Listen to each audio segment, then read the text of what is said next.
நமஸ்காரம். கடவுள் மனுஷர்களுக்கு மட்டும் இல்லாமல் மிருகங்களுக்கும் காட்சியும் கொடுத்திருக்கிறார், மோட்சமும் கொடுத்திருக்கிறார். இதை நம்ம ஒரு சின்ன கதை, இது எல்லாருக்கும் தெரிஞ்ச ஒரு கதை. அந்த கதை மூலமா நம்ம இதை பார்க்கலாம். அதுக்கு முன்னாடி உங்களுக்கு இந்த மாதிரி கண்டென்ட் பிடிச்சிருதுன்னா please subscribe, like and share.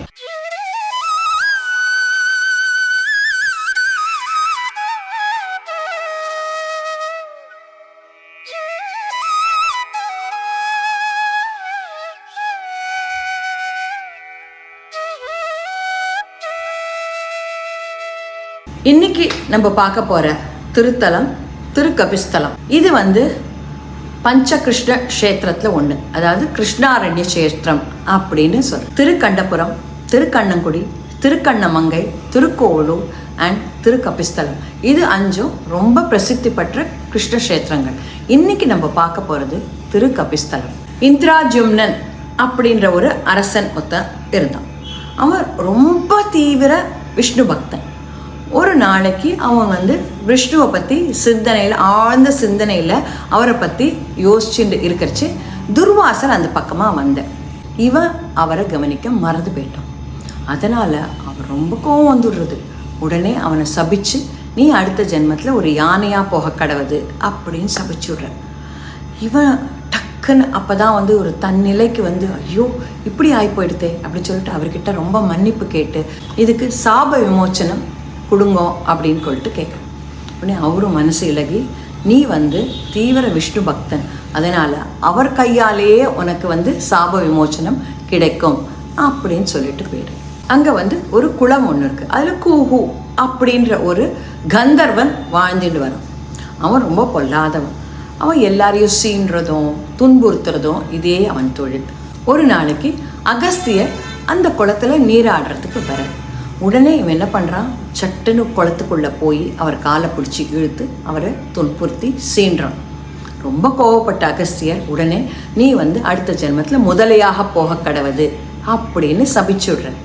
உடனே இவனும் தன் தவறை உணர்ந்து அவரிடம் மன்னிப்பு கேட்க, அவர் அடுத்த ஜென்மத்தில் நீ முதலையாக பிறக்கிறச்சே உனக்கு விஷ்ணு கையாலேயே ஒரு நிவர்த்தி கிடைக்கும் அப்படின்னு சொல்லிட்டு போயிடுறேன். தெரிஞ்ச மாதிரி இருக்கா இந்த கதை? நம்ம குழந்தைகளுக்கெல்லாம் சொல்லுவோமே, அதே தான். கஜேந்திர வரதர் கதை தான் இது.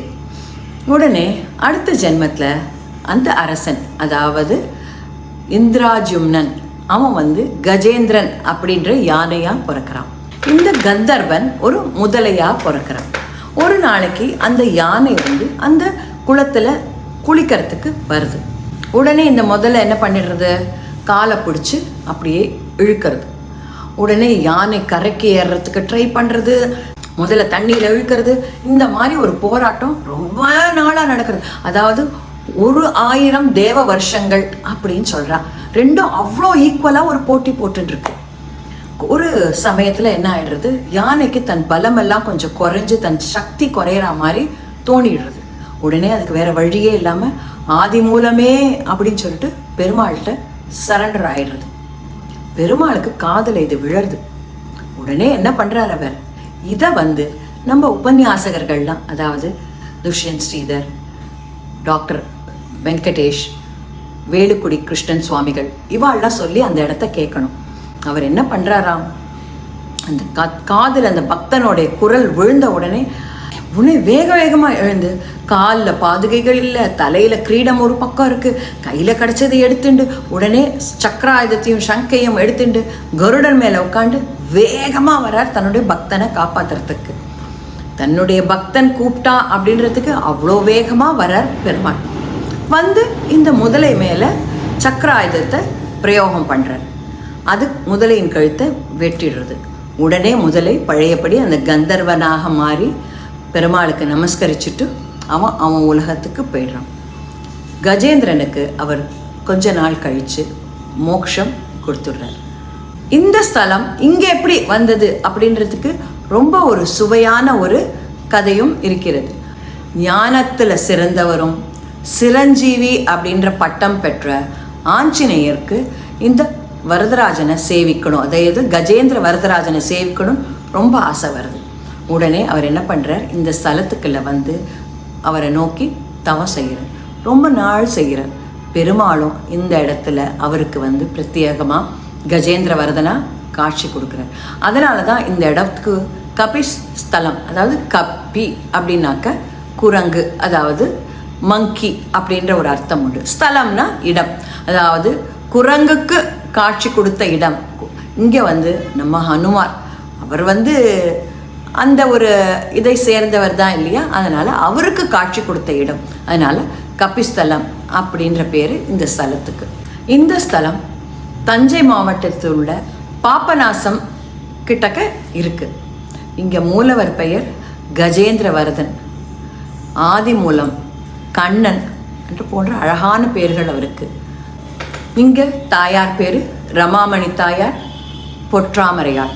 இவர் இங்கே வந்து சயன கோலம், அதாவது புஜங்க சயனத்தில் படுத்துண்டு காட்சி தரார். ரொம்ப அழகாக இருப்பார் பெருமாள். இந்த தலத்தை திருமிழிசை ஆழ்வார் ஒரே ஒரு பாடல் பாடி மங்களாசாசனம் செஞ்சிருக்கார். அந்த பாட்டு என்னன்னாக்க, கூற்றமும் சாரா கொழுவினையும் சாரா அப்படின்ற ஆரம்பிக்கிற பாடல். அப்படின்னாக்க இங்கே வந்து சேவிச்சா யமபயம் போகும், எல்லா விதமான தீமைகளும் பாவங்களும் போய் நன்மைகள் உண்டாகும்.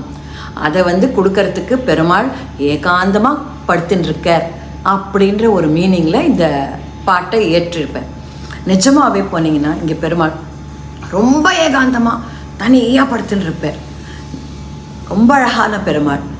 நம்ம நேயர்களுக்கெல்லாம் ஒரு சின்ன வேண்டுகோள், இந்த மாதிரி கோவில்கள் நிறைய இருக்குது. அதாவது நம்ம வந்து சேவார்த்திகள்லாம் ரொம்ப போகாத கோவில்கள். ஏன்னா நம்மலாம் என்ன பண்ணுறோம், ரொம்ப ஃபேமஸாக இல்லை ரொம்ப பிரசித்தி பெற்ற கோவில்களுக்கே அடிக்கடி போகிறோம். இந்த மாதிரி கோவிலுக்கெலாம் நம்ம போய் அங்கே போய் பெருமாளோட ஏகாந்தமாக இருந்து அவர்கிட்ட நம்ம பூரண சரணாகதி செஞ்சோன்னா அத்தனை நன்மைகளும் நம்மளுக்கு தரத்துக்கு காத்துன்னு இருக்கார் பெருமாள். தயவு செய்து இந்த மாதிரி கோவில்களுக்கெல்லாம் நிறைய போய் சேவிச்சு பெருமாளுடைய அருள்லாம் நம்மளுக்கு கிடைக்குமாறு உங்களுக்காசரம் பெருமாள்கிட்ட பிரார்த்திக்கிறேன். நமஸ்காரம்.